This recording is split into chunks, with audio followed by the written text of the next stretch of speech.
मोहतरम व मुकर्रम बुजुर्गों, दोस्तों और अजीज साथियों और अजीज नौजवान साथियों,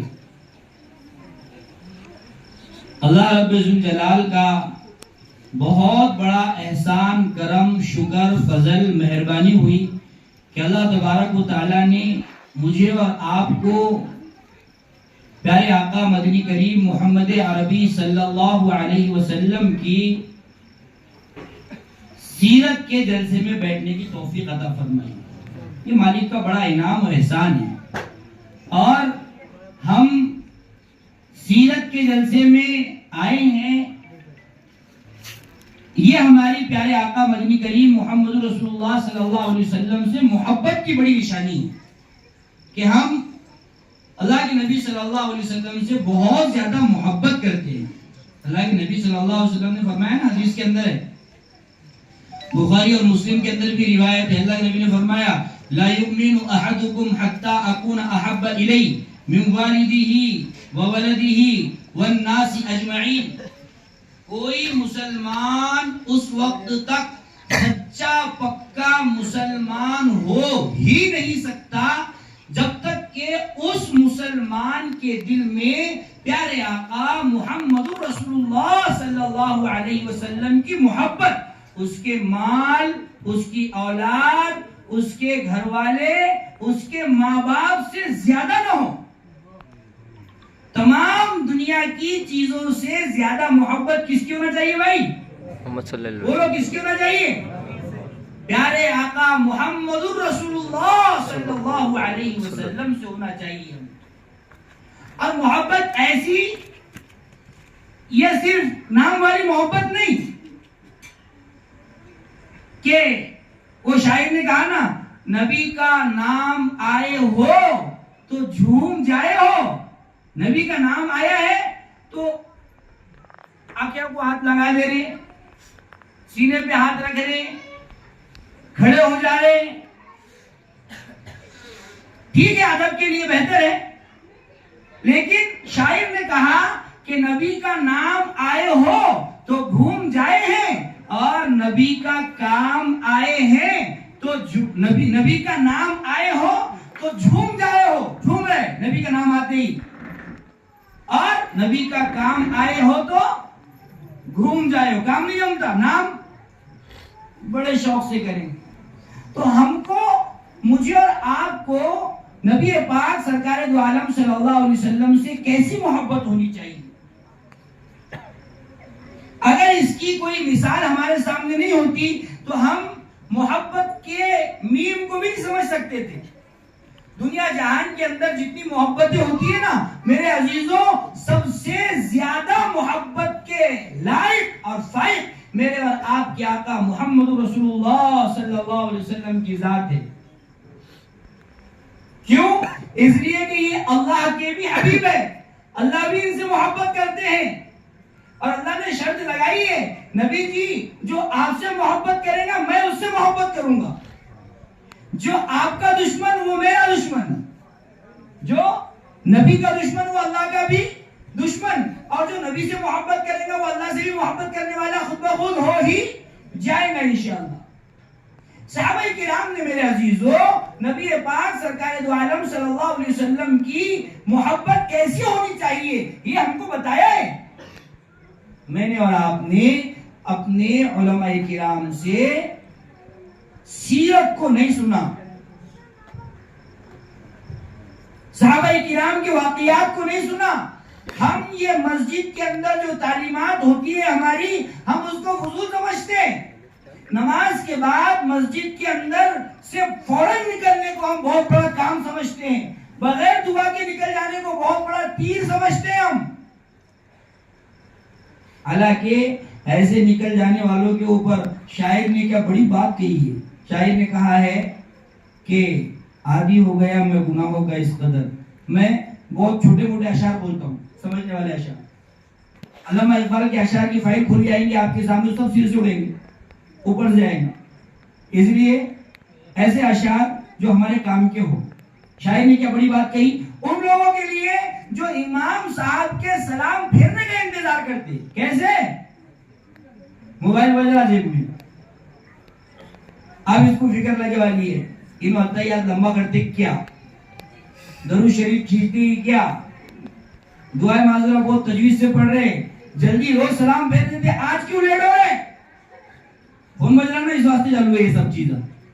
गुरु गुरु गुरु गुरु गुरु गुरु करता हूँ अंदर, इन्हें अंदर से गुरु गुरु करता है, इसको यहाँ गुरु गुरु होता। भाई ये खत्म क्यों नहीं कर रहे इमाम साहब जल्दी जल्दी? आज क्या हुआ? हालांकि इमाम साहब बेचारे वही पढ़ते जो रोजाना पढ़ते हैं, लेकिन इसकी उजरत की वजह से यहाँ पर वक्त वक्त पर ही खत्म होता है, लेकिन लगता है इसको कि आज लेट कर रहे इमाम साहब, आज इमाम साहब लेट कर रहे। वो एक मसला ये हुआ कि इमाम साहब की तो विचारों की बहुत ही धुलाई करने का सोचता है हमारा माशरा। इमाम साहब गलती में आए कि बस वो ड्राइवर की तरह नजर हटी की दुर्घटना घटी। इमाम साहब ने ना गाड़ी में चलना, इमाम साहब ने ना अच्छे कपड़े पहनना, इमाम साहब ने ना दुकान पर बैठ के किसी से बात करना। अब इमाम है तो यूं समझ लो कि वो जिब्राइल अलैहिस्सलाम का भाई है।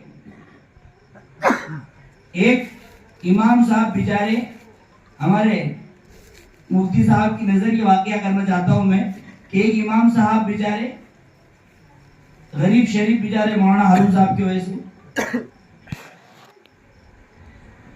उन्होंने पढ़ लिए वो सूरह क्या आते बारे का रुकू, वो तिलका हुज्जतुना आतैनाहा इब्राहीम अला कौमी नरफउ दरजातिन मन नशा इन्न रब्बका हकीमुन अलीम व वहबना लहू इसहाक़ व याक़ूब कुल्लन हदैना व नूहन हदैना मिन क़ब्ल व मिन ज़ुर्रिय्यतिही दाऊद व सुलैमान व अय्यूब व यूसुफ व इसहाक़ व याक़ूब। ये पूरे लोगों के नाम, अंबिया के नाम है इसके अंदर। अब इमाम साहब ने बेचारों ने ईशा में ये तिलावत कर लिए और वो सफ में एक हमारे पठान साहब भी मौजूद थे। पठान साहब मौजूद थे। पठान साहब ने कहा सोचो थोड़ा सा। अब दिल में ख्याल आता, इल्म ना होने की वजह से कोई भी हो दिल में ख्याल आता, मेरे घर के बाजू का बेटा वो इसाक रिक्शे वाला, उसका भी नाम आया। वो बेटा इस्माइल मछलियां पकड़ता, उसका भी नाम आया। और वो इब्राहिम मेरे घर के सामने रहता, मेरे घर से छोटा घर है उसका नाम लिया इमाम साहब ने। मैं पहली बार इशा की नमाज के वास्ते आया तो मेरे को चिढ़ाए।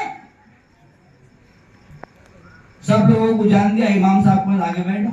अब इमाम साहब बेचारे सुधरे कि खान साहब बेचारे पहली मर्तबा है, पठान साहब अब अदब और एहतराम के साथ पेश आए उनके साथ। और खान साहब हो गए तो वाकयात और उनके गुस्से जलाल तो वाकईतन ये बात हकीकत है कि खान साहबों के जलाल लाजवाब होते, उनके जलाल उनके गुस्से से कोई निपट नहीं सकता, कोई उनके सामने टिक नहीं सकता।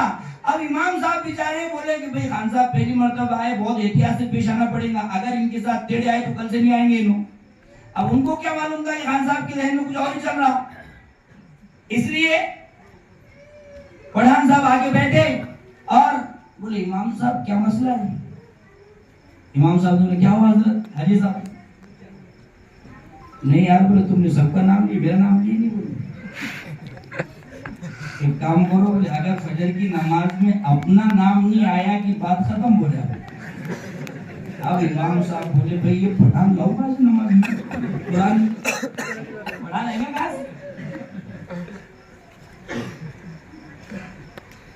परेशान खान साहब बोल के चले गए पठान साहब, उन्हें सुकून से सो गए। इमाम साहब रात भर नहीं सोए सुकून से।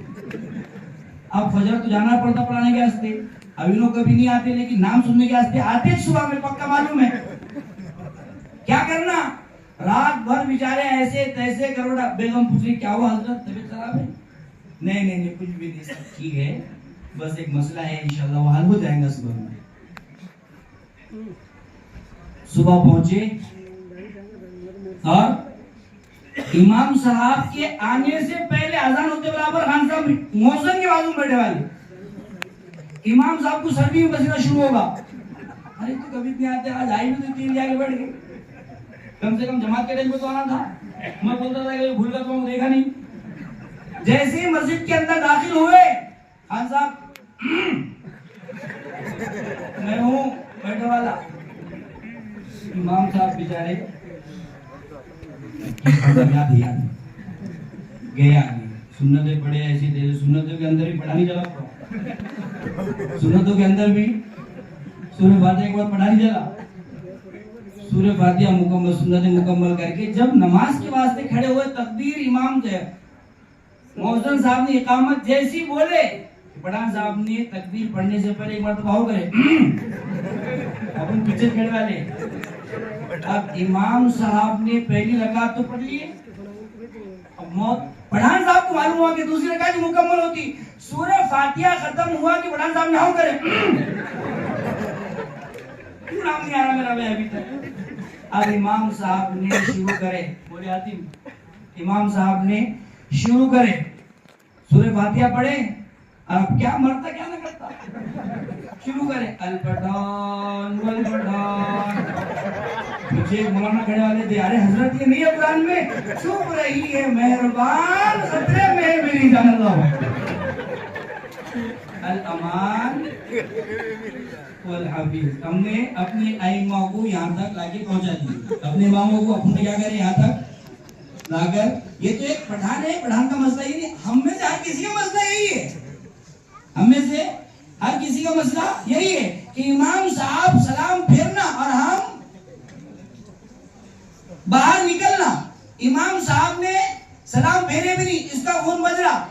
शायर ने इसके लिए कहा वो बात, आदी हो गया मैं गुनाहों का इस कदर, आदी हो गया मैं गुनाहों का इस कदर, नमाज भी जल्दी पढ़ता हूं गुनाह करने के लिए। क्या जल्दी पढ़ना? नमाज किसके लिए? व्हाट्सएप देखने के लिए, यूट्यूब देखने के लिए, गेम खेलने के लिए, वो पबजी खेलने के लिए, फ्री फायर खेलने के लिए नमाज लंबी लग रही इसको। हालांकि ये नमाज तो सहाबा किराम के और नबी पाक सरकार दो आलम सल्लल्लाहु अलैहि वसल्लम की सही हदीस के मुताबिक आका मदनी करीम मोहम्मद रसूलुल्लाह सल्लल्लाहु अलैहि वसल्लम की आंखों की ठंडक है। इसलिए मेरे अजीजों, मेरे और आपके लिए बहुत जरूरी है कि मैं और आप प्यारे आका मदनी करीम मोहम्मद अरबी सल्लल्लाहु अलैहि वसल्लम से मोहब्बत को सहाबाए किराम से सीखे। हमने सहाबाए किराम से आपकी मोहब्बत को नहीं सीखा, सहाबाए किराम के वाकयात को उस तरह हमने दिल पर नहीं लिया जिस तरह लेना चाहिए। नबी पाक सरकार दो आलम सल्लल्लाहु अलैहि वसल्लम ने खुद समझाया है हमको कि देखो मेरे सहाबा किस तरह मुझसे मोहब्बत करते हैं। हुजूर वाला सहाबाए किराम ने नबी पाक सरकार दो आलम सल्लल्लाहु अलैहि वसल्लम के इस तरह हरकत को, सकनात को, आपके जिस्म की तरकीब को, आपकी सुन्नतों को, आपके अखलाक को, आपके किरदार को, आपके कैरेक्टर को ऐसे महफूज किया है, आज तक दुनिया परेशान है कि ये कैसे मानने वाले लोग थे, कि कैसे दीवाने थे एक शख्स के, कि उसके थूक को जमीन पर नीचे नहीं गिरने देते थे।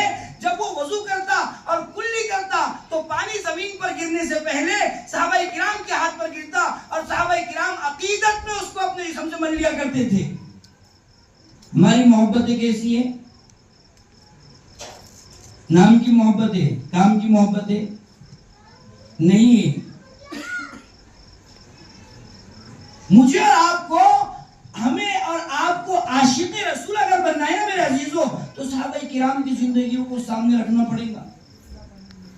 हमने सहाबाए किराम की जिंदगियों को सामने नहीं रखा, मनमानी कर रहे हैं हम लोग, शरीयत के साथ मनमानी हो रही है। क्या मर्द, क्या बच्चे, क्या बूढ़े, क्या जवान, क्या औरतें, हर कोई ये चाहता है कि शरीयत हमारे मिजाज के हिसाब से चले, हम शरीयत के हिसाब से न चले, हमारा मिजाज शरीयत के हिसाब से न चले। हम ये सोचते हैं कि हम शरीयत के खिलाफ चले और शरीयत उसके हिसाब से बदलती चली जाए। अल अमान वल हफीज, मेरे अजीजों ऐसा नहीं चलेगा। सहाबाए किराम ने जो नबी पाक सरकार दो आलम सल्लल्लाहु अलैहि वसल्लम से मोहब्बत की है ना, उसकी एक अदना सी झलक मैं आपको बताऊं, और फिर वो हदीस जो मैंने खुतबे के अंदर पढ़ी है वो आपको उसकी तफसीर, थोड़ी तशरीह बता दूं कि नबी पाक सरकार दो आलम सल्लल्लाहु अलैहि वसल्लम ने ऐलान किया कि एक शख्स है वो झूठा नबूवत का दावेदार है। कौन है वो झूठा नबूवत का दावेदार है, मक्कार है, कज़्ज़ाब है। और लफ्ज़ कज़्ज़ाब का इस्तेमाल प्यारे आका मोहम्मद रसूलुल्लाह सल्लल्लाहु अलैहि वसल्लम ने पहली मर्तबा जिस शख्स के लिए किया है वो मुसैलिमा कज़्ज़ाब के साथ, और उसी नाम के साथ वो तारीख के अंदर याद किया जाता है आज तक। उसका खत जब अल्लाह के नबी सल्लल्लाहु अलैहि वसल्लम के पास आया ना, तो अल्लाह के नबी सल्लल्लाहु अलैहि वसल्लम ने कहा कि ये झूठा है, इसको जवाब देने के लिए कौन जाएगा, इसको जवाब देने के लिए कौन जाएगा। सहाबाए किराम बैठे हुए, मजमा बैठा हुआ है सहाबाए किराम का, और एक सहाबी पीछे खड़े हुए हजरत हबीब बिन ज़ैद, अधेड़ उनकी उम्र है, 4 बीवियां हैं। कितने बीवियां?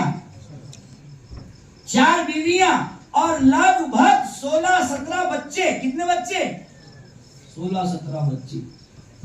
और कारोबार क्या है? बहुत बड़ी खेती नहीं, बहुत बाड़ी नहीं, और बहुत जमीन जायदाद के मालिक नहीं। बस कारोबार ये था कि मदीना के 12 गलियों के अंदर वो अपने टोकरी में खजूर रखकर बेचा करते थे। बहुत बड़े बिजनेसमैन नहीं थे।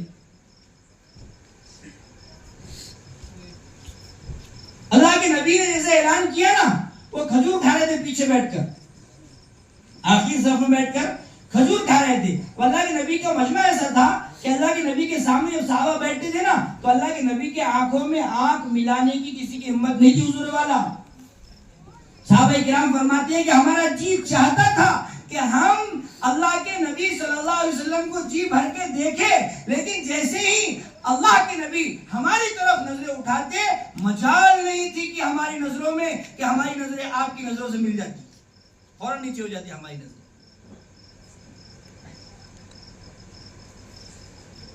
अल्लाह के नबी ने ऐलान किया कि इस शख्स के बाद ये खत लेकर कौन जाएगा, मुसैलिमा कज़्ज़ाब के पास ये खत लेकर कौन जाएगा जिसके अंदर लिखा हुआ है कि तू कज़्ज़ाब है, झूठा है, मैं अल्लाह का सच्चा नबी हूं, नबूवत मेरे ऊपर खत्म है, मेरे बाद कोई नबी क़यामत तक आने वाला नहीं है।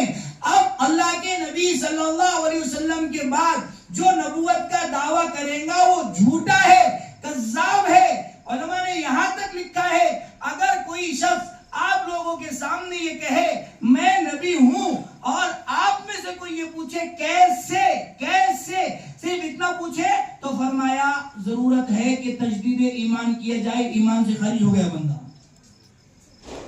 क्यों? इसलिए कि हमारा अकीदा है, हमारे अकीदे की बुनियाद है कि अल्लाह के नबी मोहम्मद रसूलुल्लाह सल्लल्लाहु अलैहि वसल्लम इस उम्मत के क्या है? आखिरी नबी है। अब मैदान महशर कायम हो सकता है, लेकिन कोई नबी दूसरा नहीं आ सकता। ये खत लेकर जाना है, इसके अंदर सख्त अल्फाज लिखे हुए हैं, जो लेकर जाएगा हो सकता है उसकी जान का खतरा हो, वो शहीद हो जाएगा।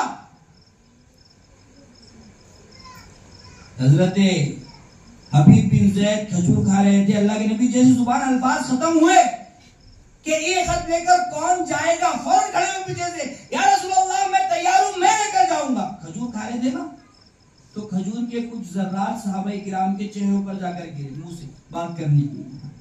देखो मोहब्बत किसे कहते हैं हुजूर वाला। हम तो सिर्फ काम निकालने के लिए मोहब्बत कर रहे हैं भाई। हमारी मोहब्बत तो सहाबाए किराम की मोहब्बत के सामने क्या परसेंट है वो आप खुद देखिए। वो सहाबी क्या फरमाते हैं, बैठे हुए सहाबा ने कहा अरे भाई हबीब तुम ही जाओ, लेकिन थोड़ा इंतजार तो कर लो, चबा लो, पहले खा लो, फिर कहो मैं जाऊंगा।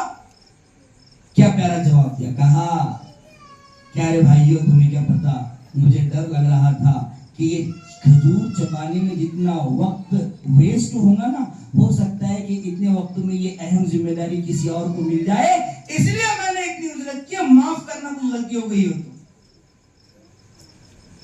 जब पीछे से खड़े हुए 50-55 साल उम्र है, कहा कि आगे आओ, आगे आए। अल्लाह के नबी ने अपना खंजर दिया और एक सवारी दी और खत दिया और कहा हबीब जरा सीना तान के जाना। क्या कहा? जरा सीना, जरा डेरिंग से जाना, यूं समझ लो। अल्फाज में कहा कि उसकी जगह जा रहे हो जो झूठा मुद्दई है और जालिम फासिक कुछ भी कर सकता है अपनी बात मनवाने के लिए, इसलिए जरा सीना तान के जाना। सहाबाए किराम फरमाते हैं वो अधेड़ उम्र का लगभग बुढ़ापे के करीब शख्स ऐसे निकला हमारे सामने से सीना तान कर जैसे कोई बड़ा जर्नल जा रहा हो, और ये सफर करके वहां पर पहुंचे, यमामा पहुंचे। उसके पास जब किले के बाहर खड़े हुए तो लोगों ने कहा कौन है? कहा कि मैं मोहम्मद रसूलुल्लाह सल्लल्लाहु अलैहि वसल्लम का गुलाम हबीब इब्ने ज़ैद कासिद बनकर आया हूं, तुम्हारे खत का जवाब लाया हूं। कहा घोड़े से नीचे उतरो। कहा कि मैं घोड़े से नीचे उतरने वाला नहीं हूं, मोहम्मद सल्लल्लाहु अलैहि वसल्लम का गुलाम हूं। बड़ा लाओ लश्कर मुसैलिमा कज़्ज़ाब का वहां खड़ा हुआ है, बड़े असलिया के साथ खड़े हुए हैं, उसकी ताकत, उसका पावर, उसका एरिया, उसकी हुकूमत, और ये मोहम्मद सल्लल्लाहु अलैहि वसल्लम का एक अकेला गुलाम खड़े होकर चैलेंज कर रहा है कि मैं घोड़े से उतरने वाला नहीं हूं। आगे बढ़े घोड़े के साथ, मुसैलिमा कज़्ज़ाब के सामने खड़े हुए जाकर कहने लगे कि ये मैं मोहम्मद सल्लल्लाहु अलैहि वसल्लम अल्लाह के सच्चे रसूल का खत लेकर आया हूं। ये सच्चा रसूल बोलना ही बहुत बड़ी हिकमत थी। उसको खत पढ़ने के बाद समझ में आया कि इसने सच्चा रसूल क्यों कहा।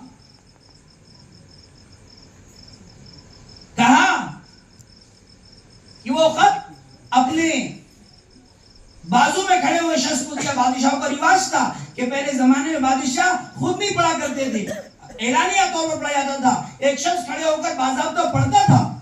हजरत हबीब बिन ज़ैद खड़े हुए, मुसैलिमा कज़्ज़ाब बादशाहों की तरह बैठा हुआ है, और उसका वो शख्स जो उसका गुलाम है खड़े होकर खत पढ़ रहा है। खत के अंदर सबसे पहला लफ्ज अल्लाह के रसूल सल्लल्लाहु अलैहि वसल्लम ने लिखवाया वो ये था कि मुसैलिमा कज़्ज़ाब तू अल्लाह का झूठा रसूल है, मक्कार है, धोखेबाज है, और मैं अल्लाह का सच्चा रसूल मोहम्मद रसूलुल्लाह सल्लल्लाहु अलैहि वसल्लम। उसने आगे पढ़ने नहीं दिया, रुका दिया। उसने सोचा कि इसके अंदर और खतरनाक गालियां लिखी हुई होंगी, रुका दिया और कहा हजरत हबीब बिन ज़ैद से कि अच्छा तुम्हारे नबी ने तो ये बात कह दी है, तुम मेरे बारे में क्या कहते हो। हजरत हबीब बिन ज़ैद ने तंज़ीहन हंसा, मुस्कुराया। मजाक उड़ाने के लिए सब मुस्कुराते हैं ना। कोई पूछे आपको कि आपकी क्या राय है और वो राय देने के लायक ही नहीं हो अगले वाला, तो हम हंस कर जवाब देते उसके बारे में क्या राय देंगे। तो हजरत हबीब बिन ज़ैद ने मजाक इस्तेहज़ा के तौर पर कहा भाई मुझसे क्या पूछते हो, मेरे नबी ने जो बात कही पत्थर की लकीर है, तू झूठा है, कज़्ज़ाब है, मक्कार है। मुसैलिमा कज़्ज़ाब अपने मसनद से उतरा और उतर के हजरत हबीब बिन ज़ैद के पास गया, आपके कांधे पर तलवार रखी और कहने लगा तुझे पता है तू कहां है, तुझे पता है तू कहां है। कहा कि कहां हूं। कहा कि यहाँ पर देख मेरे लोग खड़े हुए हैं, मेरा लश्कर है, मेरे चाहने वाले हैं, मेरे मानने वाले हैं, मैं इनका सब बादशाह हूं, और तू यहाँ अकेला खड़े होकर पीछे मुड़ के देख, मेरा लावा लश्कर है। हबीब बिन ज़ैद ने कहा, यूं मानो अपनी भाषा में कहा होगा, बाबा मेरे घर पर 4 बीवियां हैं, 17 बच्चे हैं, मैं उनकी तरफ पलट के नहीं देखा, निकलते वक्त तेरी तरफ पलट के क्या देखूंगा। तेरी तरफ पलट के देखने का कोई सवाल ही नहीं पैदा होता। कहा कि देख तू मुझे झूठा कहता है। कहा तू झूठा है, कज़्ज़ाब है। उसने हजरत हबीब बिन ज़ैद का सीधा हाथ काट दिया। उसने कहा फिर बता अब क्या कहता है। कहा कि एक हाथ कटने तू समझता है कि मैं नबी के साथ गद्दारी करूंगा, तू झूठा है। उसने दूसरा हाथ काट दिया। तारीख में लिखा है, फिर सवाल किया गया, रिवायतों के अंदर लिखा है बता तू क्या कहता है। उसका पैर काट दिया गया, फिर पूछते गए बता क्या कहता है। हर बार हजरत हबीब बिन ज़ैद ने ये कहा कि मेरा नबी सच्चा है, तू झूठा है। यहाँ तक के रिवायतों के अंदर यहाँ तक लिखा है कि एक नोकीले औजार के साथ एक शख्स को उनके ऊपर बिठा दिया गया और उनके जिस्म के अंदर वो नोकीला औजार डाला जाता और उसको ऊपर तक खींचा जाता, गोश्त पूरा निकलता और सवाल किया जाता, बता तो मुसैलिमा कज़्ज़ाब के बारे में क्या कहता है।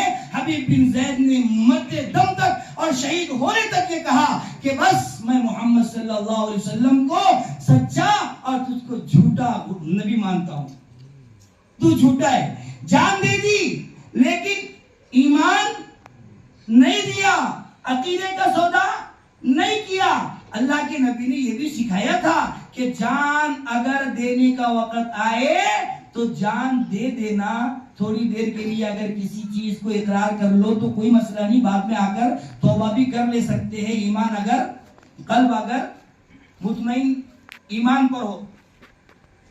लेकिन फौकियत थी, अजीमत पर अमल किया, रुखसत को छोड़ दिया और कहा कि देखो मैं अल्लाह के नबी सल्लल्लाहु अलैहि वसल्लम का सच्चा गुलाम हूं और मैं अल्लाह के नबी से ऐसी मोहब्बत करता हूं कि दुनिया की न मेरी औलाद की मोहब्बत मेरे सीने में अल्लाह के नबी से ज्यादा है, न मेरे बीवियों की मोहब्बत अल्लाह के नबी के से ज्यादा मेरे सीने में है और ना ही मेरे माँ बाप की मोहब्बत मेरे सीने में अल्लाह के नबी से ज्यादा है। दुनिया की तमाम चीजों को अल्लाह के नबी सल्लल्लाहु अलैहि वसल्लम की मोहब्बत पर वार देता हूं और कुर्बानी दी। और अल्लाह के नबी ने इधर मजमे में आकर कहा कि भाई देखो हबीब शहीद हो गया है।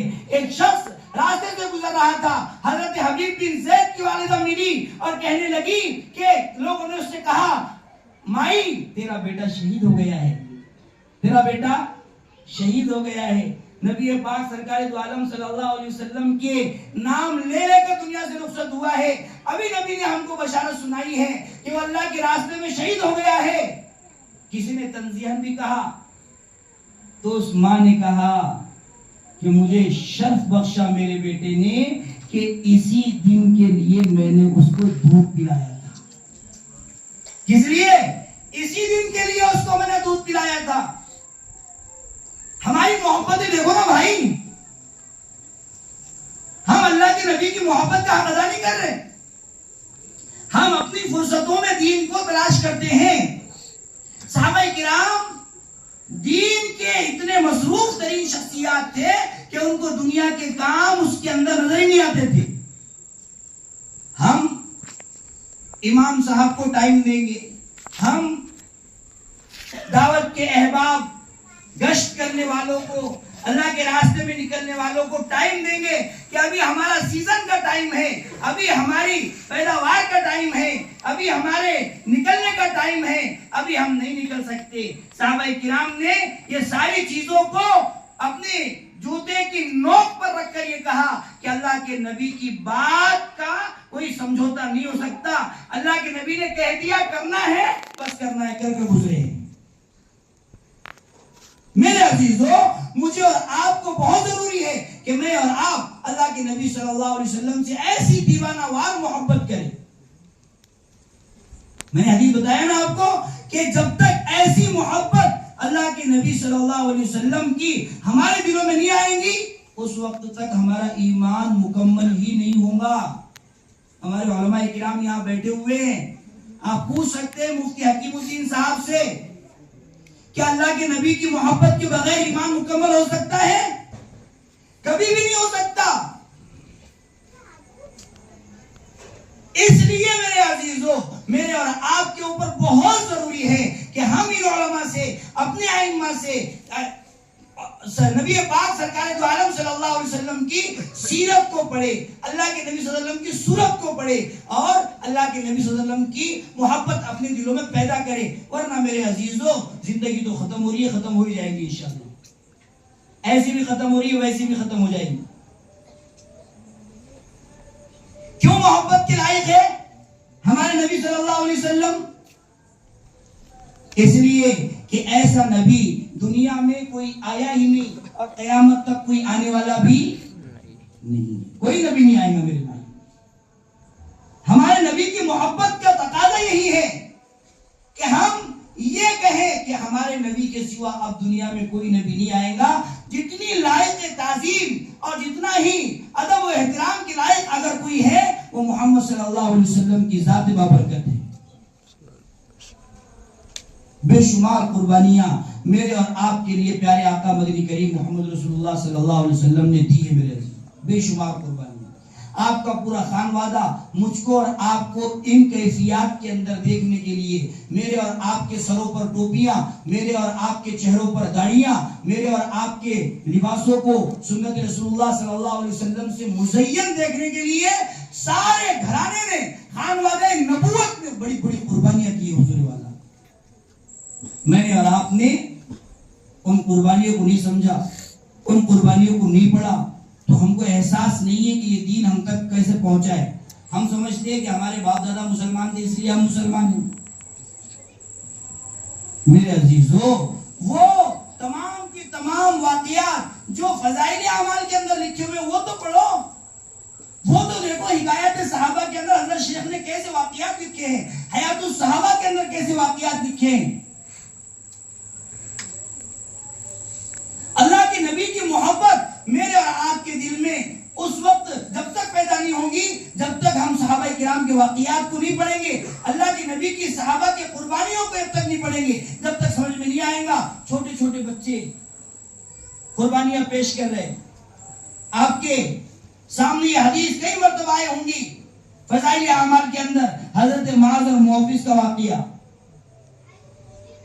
हजरत अब्दुर्रहमान बिन औफ कहते हैं कि मैं जंगे बदर के अंदर बड़ा परेशान था कि मैं एक अहम जिम्मेदारी पर खड़ा किया गया हूं और मेरे सामने तो छोटे बच्चे, एक 8 साल का और एक 10 साल का बच्चा है, एक का नाम मुआज़ है और एक का नाम मुआविज़ है, और अगर कोई बड़ा दुश्मन मेरे ऊपर हमला करे तो ये कैसे मुझे बचाएंगे और मैं कैसे इनको बचाऊं। मैं ये दिल में ख्याल ही आ रहा था कि उनमें से एक छोटा बच्चा कहता है कि चचा जान, आपको पता है अबू जहल कौन है? तो हज़रत अब्दुर्रहमान बिन औफ ने कहा कि क्या करूंगी? दूसरे ने कहा कि हम उसको कत्ल करने वाले हैं। क्या करने वाले?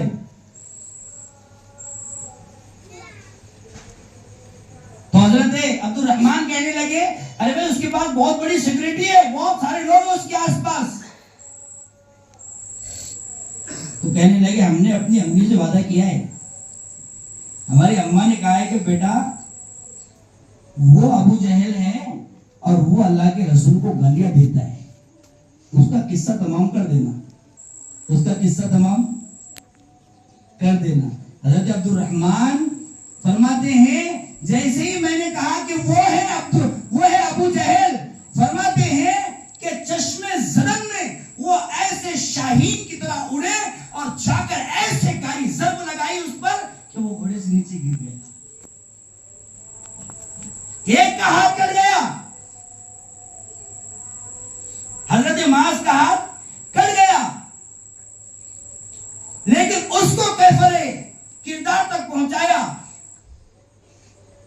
उसको अल्लाह के नबी सल्लल्लाहु अलैहि वसल्लम को गाली देने वाले को बताया कि हमारे नबी से हम मोहब्बत सिर्फ नाम की नहीं करते।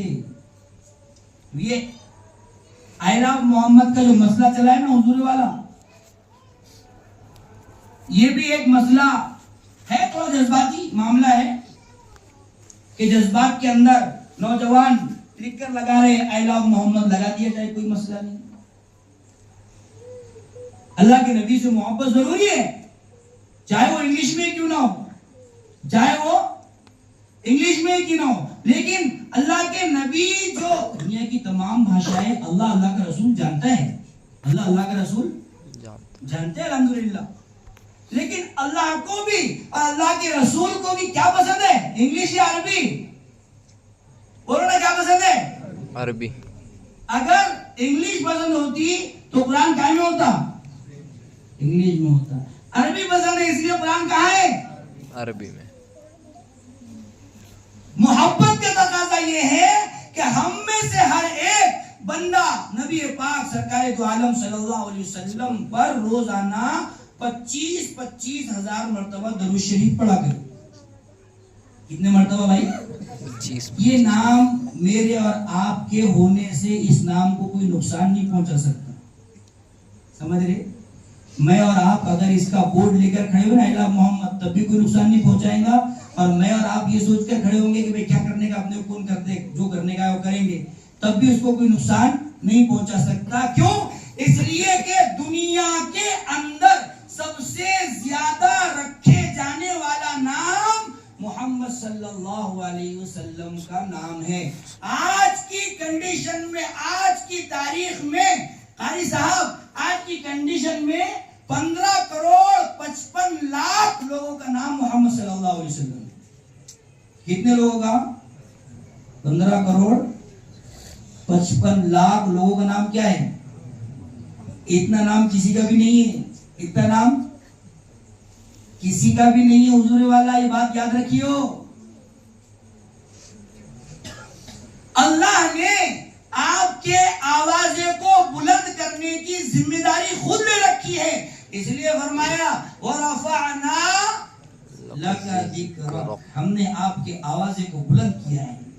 दुनिया चाहे जितनी कोशिशें कर ले, देखो ना यमामा के मौके पर मुसैलिमा कज़्ज़ाब 80,000 का लश्कर लेकर आया। कितना लश्कर लेकर आया? 80,000 का लश्कर लेकर आया नाम मोहम्मद सल्लल्लाहु अलैहि वसल्लम को मिटाने के लिए, लेकिन खुद मिट गया। ग़ज़वे बदर के मौके पर 313 लोग बैठे हुए, जिनके पास न तलवारें ढंग की, न घोड़े ढंग के, न ऊंट ढंग के, न कपड़े ढंग के, न पैरों के अंदर पहने जाने वाली वो जूतियां और नालें और चप्पलें ढंग की, चिंदियों से पैर बंधे हुए। गुर्बत का ये आलम है। और इनको खत्म करने के लिए लोग कितने आए आगे से? 1,000 लोग, जो हर दुनिया के उस जमाने के एतबार से हर तरह के असलिहा से लैस थे। लेकिन अल्लाह ने नाम मोहम्मद सल्लल्लाहु अलैहि वसल्लम को बाकी रखने के लिए बड़े बड़े 70 सरदारों को तहतीक कर दिया, खत्म कर दिया, मिटा दिया। मैं और आप क्या करेंगे मेरे अजीज? हम और आप मोहब्बत का क्या हक अदा कर रहे हैं? दुनिया के अंदर इतनी अजीम शख्सियत न आई है न आ सकती है। वो अजीम शख्सियत का वो उम्मती मुझे और आपको बनाया गया। हम में से किसी ने मांगा था ना ये मकाम? हमने हमें से किसी ने दरखास्त की थी कि हमको ये मकाम दिया जाए कि मोहम्मद सल्लल्लाहु अलैहि वसल्लम की उम्मती हम हो? किसी ने नहीं की, लेकिन बनाया गया। लेकिन बनाया गया। इतना प्यारा नबी मेरे अजीजों, दुनिया के अंदर फक्र फाका बर्दाश्त कर रहे मेरे और आपके लिए। 40-40 दिन खाने के लिए नहीं है, मेरे और आपके लिए। घर के अंदर बच्चों को पहनने के कपड़े नहीं है, किस लिए? कि मेरे और आप तक गुर्बत का पैगाम पहुंचे कि हमारा नबी गरीब था, हम भी गरीब है, कोई फाका करे बर्दाश्त कर लेना। हजरत फातिमातुज़ ज़हरा रज़ी अल्लाह ताला अन्हा का निकाह हो रहा है। क्या हो रहा है?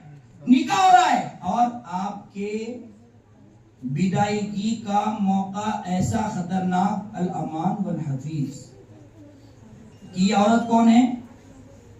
इमाम साहब का खुतबा मुकम्मल नहीं होता जुमा के दिन जब तक ये लफ्ज ना कहे। सय्यदुन निसाई अहलिल जन्ना, हजरत फातिमा कौन? जन्नत की औरतों की सरदार। इनके 2 बेटे हसन और हुसैन सय्यदा शबाब अहलिल जन्ना, जन्नत के नौजवानों के सरदार। और इनके वालिद मोहम्मद रसूलुल्लाह सल्लल्लाहु अलैहि वसल्लम वजहे वजूदे कायनात, कायनात के वजूद की वजह। अब इनके घर में शादी हो रही है उस बेटी की जिसको अल्लाह के रसूल सल्लल्लाहु अलैहि वसल्लम सबसे ज्यादा मोहब्बत करते।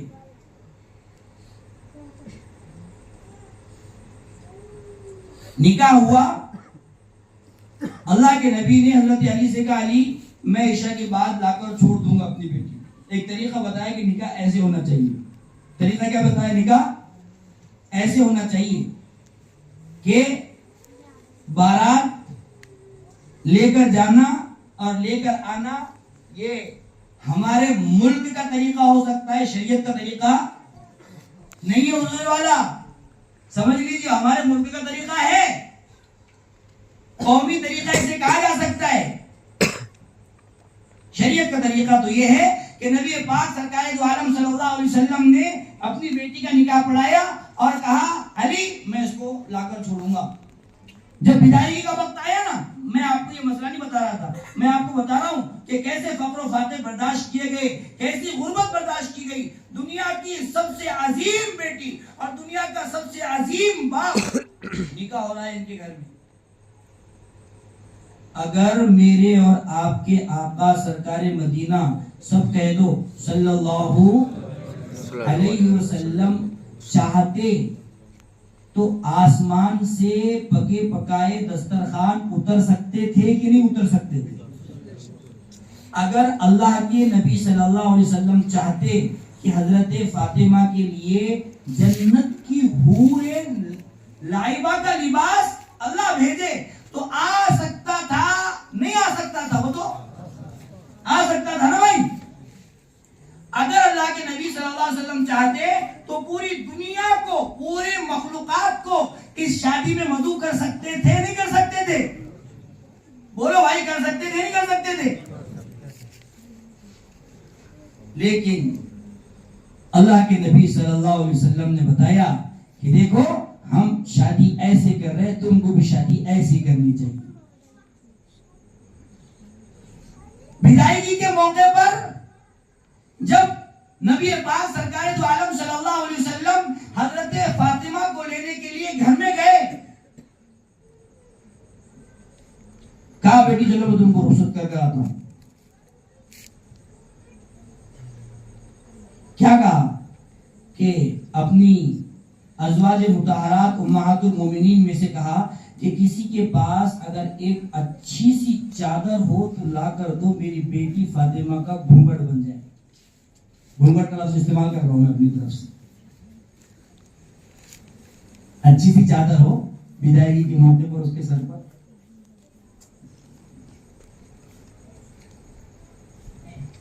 रिवायतों के अंदर लिखा है 9 बीवियां उस वक्त हयात थी। कितनी भाई?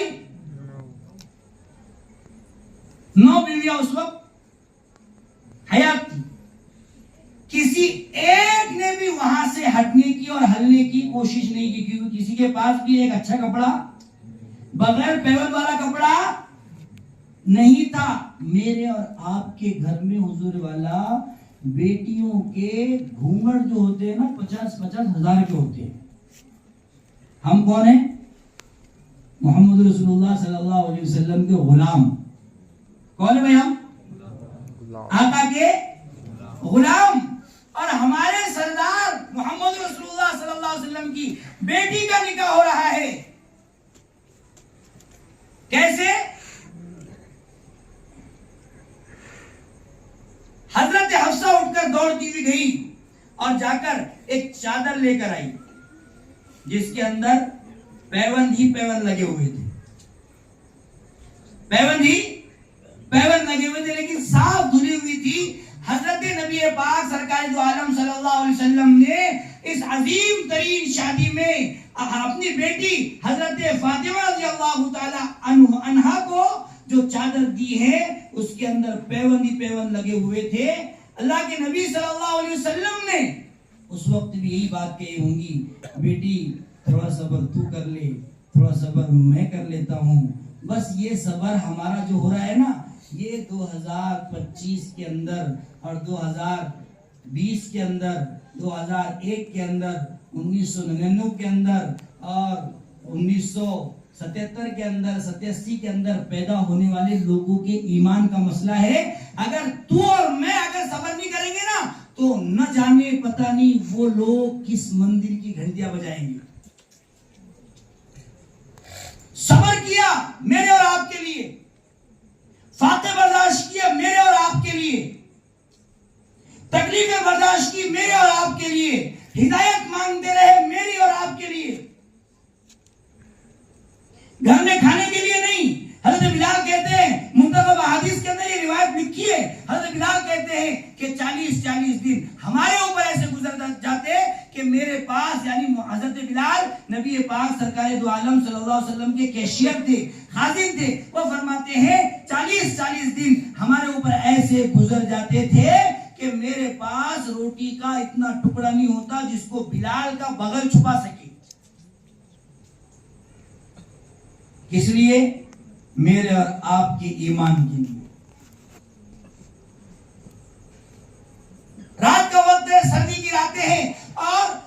नबी सल्लल्लाहु अलैहि वसल्लम अपने पेट को चारपाई की लकड़ी से दबा रहे, चारपाई की लकड़ी से क्या कर रहे, दबा रहे। अल्लाह के नबी सल्लल्लाहु अलैहि वसल्लम की तकलीफ की, दर्द की आवाज हजरत आयशा सिद्दीका रज़ियल्लाहु ताला अन्हा ने सुनी। हजरत आयशा सिद्दीका रज़ियल्लाहु ताला अन्हा बेचैन और बेकरार होकर उठ के आई और आकर कहा, ऐ मेरे सरदार, ऐ मेरे सरकार, ओ मेरे सर के ताज, क्या मसला है? आयशा, पेट में बहुत तकलीफ होती है। अम्मा आयशा सिद्दीका रज़ियल्लाहु ताला अन्हा ने कहा, अल्लाह के रसूल, पेट में तकलीफ क्यों हो रही है? कहा, आयशा, आज 8 दिन गुजर गए, एक रोटी का टुकड़ा और एक लुकमा पेट में नहीं गया। किसके लिए? मेरे और आपके। हालांकि शख्सियत कैसी है? आसमानों से फरिश्ते आ रहे, जिब्रील अमीन से रोजाना मुलाकातें हो रही है। अल्लाह से कह सकते थे, बराए रास्त अल्लाह से बात कर सकते थे, अल्लाह मेरे ऊपर फख्र फाका नहीं होना चाहिए, मैं कौम का लीडर हूं, मैं इस उम्मत का नबी हूं, मेरे ऊपर ये चीजें नहीं होनी चाहिए। लेकिन जब ग़ज़वे खंदक के मौके पर सहाबाए किराम ने अपने पेट पर पत्थर बताए, एक एक पत्थर बंधा हुआ था, अल्लाह के रसूल सल्लल्लाहु अलैहि वसल्लम ने अपने मुबारक शिकम से कपड़ा हटाकर बताया, ओ मेरे सहाबा, अगर तुम्हारे पेट पर एक पत्थर बंधा हुआ है, इस बात की अलामत है कि तुम 8 दिन से भूखे हो। मेरे पेट पर 2 पत्थर बंधे हुए हैं, इस बात की अलामत है, अंदाजा लगाओ मैं कितने दिन से भूखा हूं। किसके लिए? मेरे और आपके लिए। आसमान से फरिश्ता आ रहे, खास फरिश्ता। कहा कि अल्लाह के नबी, आपसे एक फरिश्ता मुलाकात के लिए आने वाला है, जो इससे पहले जमीन पर कभी नहीं आया, और स्पेशल मुलाकात के लिए आ रहा है आपकी। क्या कर रहा है? स्पेशल मुलाकात के लिए आ रहा है आपकी। अल्लाह के नबी सल्लल्लाहु अलैहि वसल्लम ने सहाबाए किराम से गालिब हज़रत ज़ैद से फरमाया कि अंदर किसी को नहीं आने देना, राज और नियाज की बातें चलेंगी, जो भी आए उसे रोक लेना। अल्लाह के नबी सल्लल्लाहु अलैहि वसल्लम अंदर हुजरे में बैठे हुए, वो फरिश्ता आया और उतने में दौड़ते हुए हजरत हुसैन रज़ी अल्लाह ताला अन्हु आए। सहाबी पैर लगाकर खड़े हुए थे, हाथ लगाकर खड़े हुए थे, रोकने की कोशिश की, लेकिन अल्लाह के नबी के बहुत ज्यादा चहीते थे, इतने चहीते थे कि अल्लाह के नबी फरमाते हैं कि हुसैन मेरे जिगर का टुकड़ा है, हुसैन मुझसे है और मैं हुसैन से हूं।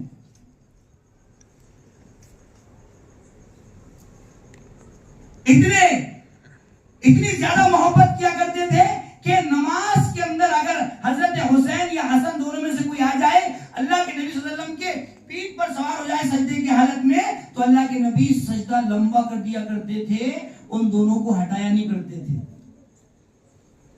इतनी मोहब्बत करते थे। हजरत हुसैन दौड़ते हुए अंदर आए और वो फरिश्ता दूसरी बहुत सारी बातों के साथ साथ ये खबर भी सुनाने आया था कि जिस बच्चे को तुम अपना बेटा कहते हो, जिस बच्चे को तुम अपने जिगर का टुकड़ा कहते हो, वो हुसैन तुम्हारे ही चाहने वालों के हाथों शहीद कर दिया जाएगा। तुम्हारे चाहने वाले, तुम्हारे मांगने वाले, तुम्हारा नाम लेने वाले, तुम्हारे इस लख्ते जिगर को, तुम्हारे नूर नजर को शहीद कर देंगे। उस वक्त भी अल्लाह के नबी ने ये नहीं कहा, अल्लाह ऐसा नहीं होना चाहिए, सब्र किया। किस लिए? मेरे और आपके लिए। हजरत आयशा सिद्दीका रज़ियल्लाहु ताला अन्हा आई और आकर कहने लगी, अल्लाह के रसूल, मेरी कोख सूखी है, औलाद नहीं है, आप दुआ कीजिए, अल्लाह ने आपकी दुआओं के कबूलियत के वादे रखे हैं, आप दुआ कीजिए कि औलाद हो जाए। हज़रत अम्मा आयशा सिद्दीका ताहिरा जाहिदा आतिका रज़ियल्लाहु ताला फरमाती है कि मैंने अल्लाह के नबी से जैसे ये बात कही, अल्लाह के नबी के चेहरे को देखा, आपके चेहरे का रंग सुर्ख हो गया था और आपके गुस्से के वक्त जो यहाँ की रग बाहर निकल आती थी वो बिल्कुल बाहर निकल आई और अल्लाह के नबी सल्लल्लाहु अलैहि वसल्लम ने बड़े गुस्से और जलाल में कहा, आयशा तुम अपने लिए दुआ का तज़किरा मत करना, मैंने हमारी तमाम दुआओं को क़यामत के दिन मैदान महशर के लिए, मीज़ान के लिए और अल्लाह के लिए उठा कर रखी है कि जब मैं दुआ कर लूंगा हर एतबार से अपनी उम्मत की रिहाई मांग लूंगा, फिर भी मेरे कुछ उम्मत के गुनाहगार जन्नत में जाने से रुक जाएंगे, उस वक्त मैं इन दुआओं के सहारे से अपनी उम्मत के गुनाहगारों को जहन्नम से निकाल कर जन्नत में डालने की दरखास्त करूंगा। औलाद के लिए दुआ नहीं चाहिए, औलाद मुझे, ये सब हम किसके औलाद है? मोहम्मद रसूलुल्लाह सल्लल्लाहु अलैहि वसल्लम के बेटे हैं हम। किसके? मोहम्मद रसूलुल्लाह। किस लिए? मेरे और आपके लिए बर्दाश्त हो रहा है सब कुछ। हजरत हुसैन रजी अल्लाह तआला अन्हु को शहीद किया जाएगा और तुम्हारे एक नवासे हजरत हसन को तुम्हारे चाहने वाले, तुम्हारे मानने वाले जहर देकर मार देंगे। सब बर्दाश्त किया मेरे जी, किस लिए? मेरे और आपके लिए कि मैं और आप अगर उस वक्त अल्लाह के नबी सल्लल्लाहु अलैहि वसल्लम फौरन दुआ कर लेते, ए अल्लाह मेरे नवासे के साथ ऐसा नहीं होना चाहिए, ए अल्लाह मेरी बेटी के साथ अच्छे लिबास वाला मामला होना चाहिए, ए अल्लाह मेरे बेटी के साथ जन्नत से दस्तरखान करने चाहिए उसकी शादी में, ये दुआ अगर कर लेते ना हुजूर वाला, तो मेरे अजीजों न जाने मैं और आप किस मंदिर की घंटियां बजा रहे होते।